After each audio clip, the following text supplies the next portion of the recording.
Hello, everybody, and welcome to the final session of the day. It gives me great pleasure to introduce our next speaker, Cyril Jacques. He's pre-sales lead and Star CCM Plus application engineer at Meyer HTT. Cyril, over to you. Thank you, Matt. Afternoon, everyone. So during the next 20 minutes, we're going to talk about how we can leverage CFD, so computational fluid dynamics, to enhance your ship propulsion system design.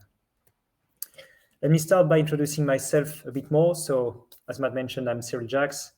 I'm part of the technical pre-sales team at Meyer HTT. I've been working with them for the last 4 years as a Star CCM Plus dedicated support engineer. What it means is that I was basically working with all our UK customers to help them achieve their goals and model their applications. Before I transitioned to the pre-sales side of the business, where I've been working with our future customers to help them qualify their requirements and making sure we can propose the best software package to them. Before that, I also worked at JLR, so Jaguar Land Rover, as an aerodynamics and thermal engineer. Out there, I was doing cooling applications, so engine cooling, hybrid systems, brake cooling, these type of things. So obviously, working at Meyer has really helped me to widen my set of skills, working on different applications in different industries, such as the marine industry. I guess a few of you may not know who Meyer HTT is. So it's the global partner of Siemens in the world. So we do have 3 different parts into our business. First one is that we actually resell the Siemens portfolio, so the Siemens software. And as I mentioned, we are the #1 partner in the world. The second part of it is that we actually provide services. So we can realize projects for our customers. We can transfer the knowledge as well that we've learned from these projects. So if you were to come to us and say to us, look, we would like you to do a hull resistance simulation for us, and we were to do so, we would transfer the knowledge in the form of mentoring and training as well to make sure that you can take this knowledge on board and internally. And the third part of our business as well is that we co-offer some of the Siemens software. So as you can see on screen, we've got about 30 plus modules that we've offered and have been integrated to the Siemens software. And we've also got some of our own Meyer branded tools that we commercialize as well. We are a company of about 210 people. About 75% of them are engineers, and they've got expertise in a lot of different domains, which you can see on screen. So going from PLM, CAD drawing and design, simulation, whether it's structural, whether it's CFD, so fluid dynamics, whether it's system simulation, electromagnetics. We do some manufacturing, machine learning with AI and IoT. And we've got a whole team as well, which is coding and making sure they can automate and optimize your workflows. And today we're going to talk about enhancing CFD precision and efficiency in ship propulsion design. So we're going to talk mostly about the #1 topic on screen. Just to let you know, this presentation was taken out of a much larger presentation, so we won't have time to cover steps 2 and 3. Because once you've got your simulation set up and that's accurate, you should actually try and optimize the designs through parametric studies, and then you could actually try and validate it against test data. But you have my contact details at the end of the presentation, so don't be shy, just contact us, and if you want to arrange a session to discuss more in details about topics 2 and 3, we can do that in a subsequent session. So why are we here today? Well, it's because there is a few trends in the marine sector that are driving you, and when I say you, as more and more manufacturers to actually use simulation in order to improve their designs. And the first trend here would be sustainability, and I'd like to add to that there is both environmental and ship sustainability. The International Maritime Organization has required a 40% reduction in greenhouse gas emission by 2030 compared to the 2008 baseline. And they're even aiming at zero emission by 2050. So obviously, all these new regulations are adding a lot of pressure on manufacturers and raising a few questions as well. So do you actually make a high upfront investment in order to manufacture a zero emission ship right now, which is going to last for the next 30 years or so? Or do you actually invest in maintenance programs in order to gradually drop the emissions of the existing vessels on the market right now? The answer is maybe in between the two, but in any case, softwares are going to help you to realize these ones. Second topic here is the uncertainty in the global economy.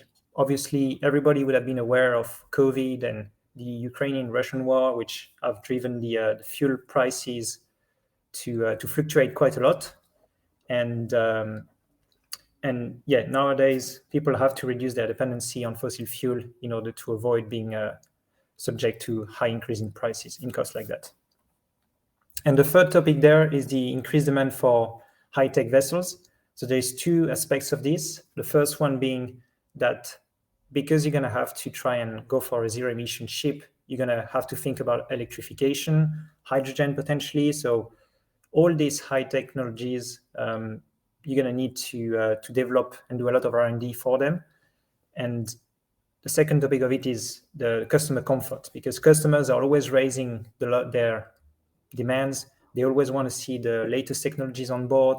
And obviously, this will probably require a lot of energy. So you do want to try and make sure that this is as green as possible.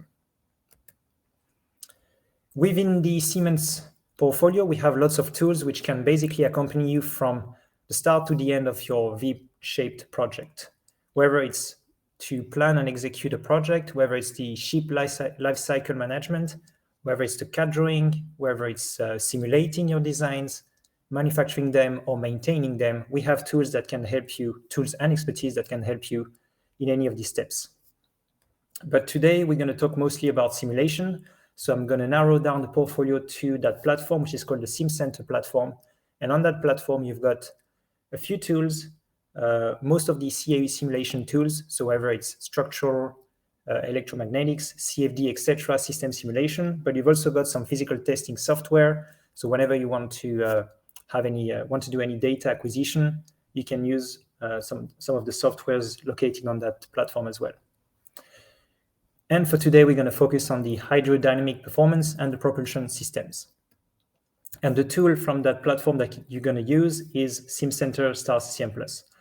The StarCCM Plus is a great tool within the Siemens portfolio. It's not only a CFD tool, but it's really a multi-physics tool. And I'll explain a bit more later why I'm calling it that way. So now, in general, most hydrodynamic simulation are limited to hull resistance and power analysis.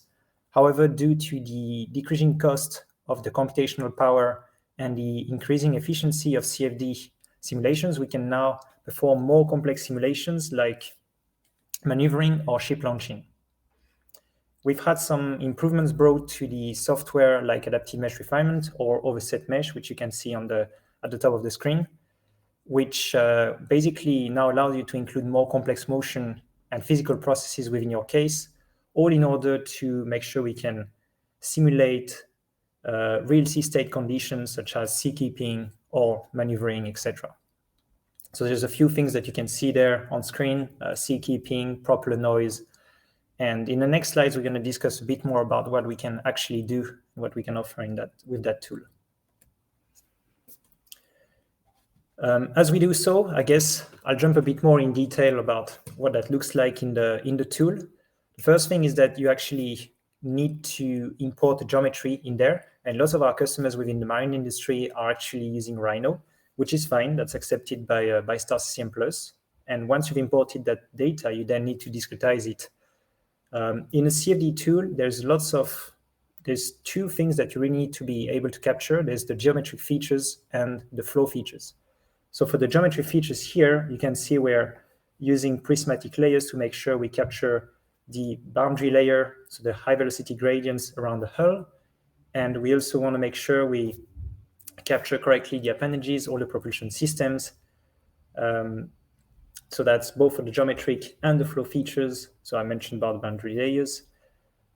In terms of flow features, we also want to make sure we capture the wake correctly. So you've got Kelvin wake refinement on the left-hand side, which really helps us for that. And we also need to be able to capture the motion correctly. So when it comes to motion, we have a few tools as well, which are available, few technologies available within the software. One of them is called rigid body motion. That's where you can see basically the sliding mesh modeling the rotation of the propeller. And it's coupled with a mesh that's called PolyDraw as well, which is very good at capturing highly rotational flows. And the second thing that we've got, let me replay the video once again. Second thing that we've got here on screen is the overset mesh. That's where you can see the rudder moving. That one, instead of remeshing at each steps of the motion, it's gonna just recompute the interface between your background mesh, which is in red, which is static, and your overset mesh in green. So that really allows you to model larger motions without actually having to sacrifice a lot of computational power. I did mention about motion on the previous slide, but I didn't talk about the actual solver behind it. We've got what's called a dynamic fluid body interaction solver, which is composed of 6 degrees of freedom, which you can enable or disable at will. And basically what happens there is that the solver will compute the forces applied by the fluid on the body, and it will calculate the resulting forces. So if we take the example of a hull resistance simulation, we'll get the resulting sink and trim of the ship, and that's what you can see on the left with that ship from Rolls-Royce. If we were to go to more complex motion, we could do maneuvering. So you've got a few videos on the bottom showing you sway, yaw, and rotating arm. So some of the maneuvering which would be highly done in the marine industry. And last but not least, we've also got a wide range of industry standard wave models, which can help us to simulate any sea state. That's what you can see on the bottom left. So we can model a flat wave. For example, we can model a first order linear wave, a fifth order non-linear wave. And we can stack them up as well. We can superpose the waves in order to try and represent as much as possible a realistic sea state condition. Moving on to the propulsion system, we have a few things that we can do there. So I did mention about the dynamic fluid body interaction solver, but we've also got another solver which is called fluid structure interaction. That's what you can see on the top right there, where you can basically compute the forces applied by the fluid on a body, but apply them from a structural point of view. So you can calculate the resulting stresses applied on the body or the deformations, for example. And the beauty of it is that you can actually couple both these solvers together. So you can run a self-propulsion analysis, and at the same time, you can calculate the strength analysis. Next thing, which I'm sure you'd have heard about, is cavitation. Cavitation is a nightmare for marine engineers. First, because it reduces the efficiency of your propeller, and second, because it also reduces the durability of that propeller. So in that case, we can model this application within StarCCM Plus using a multi-phase solver, which allows us to basically capture different phases such as water and air within the same simulation. One thing as well that cavitation does is that it creates noise. So we've got another application on the bottom right here, which is hydroacoustics. We can also capture that within the tool. And that's what I mean by StarCCM Plus being a multi-physics software, is that you can really incorporate lots of different physics, and everything is fully embedded within the same interface. So whether it's multi-phase, whether it's hydroacoustics, strength analysis, everything we've talked about so far, hull resistance, everything is embedded within the same interface, the same tool. Moving on to our success story with TimeBridge. I'm sure a lot of you already know TimeBridge, but in case you don't, TimeBridge is one of the leading marine propulsion and steering product manufacturer. And I'd really recommend you to go and have a look at their website. In case you don't know them, they're one of the pioneering company really when it comes to propeller designs. And to go into what we've done with them, they basically run a lot. They've been a customer of ours for years now, and they've used StarCCM Plus in order to run quite a few analyses. They've run with us hull resistance analysis. They've run strength analysis, so how the cavitation actually impacted their propeller. They've run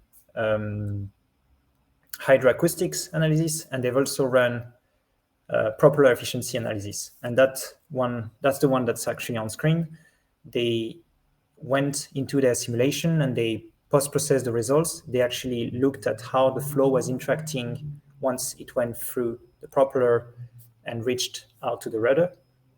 And based on these interactions, they were able to redesign their rudder so that the more organic shape that they created was aligned with the flow going out of the propeller.